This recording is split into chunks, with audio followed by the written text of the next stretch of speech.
Hello and welcome back to the channel HardReset.Info, and today let's discuss how to add products to my Shopify store from AliExpress. So to do that, you will need an application to connect those two platforms. And the most popular one is DSers, which is actually AliExpress official partner for dropshipping. So first, go to your Shopify dashboard, then open App Store or Google Play and install DSers.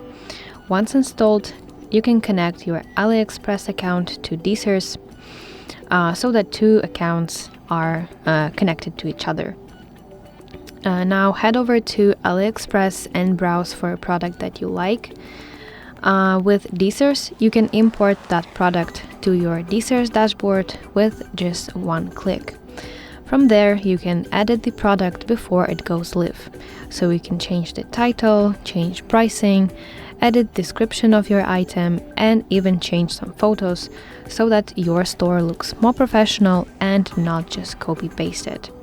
And when you're happy with it, you can push the product from DSers to your Shopify store and it instantly appears as part of your catalog.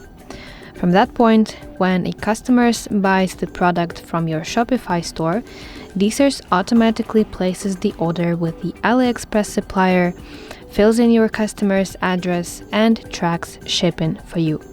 That way, you never touch inventory yourself because it's all handled by the supplier. So that's basically it. Thank you for watching. If you find this video helpful, please like it and subscribe to our channel for more content like this.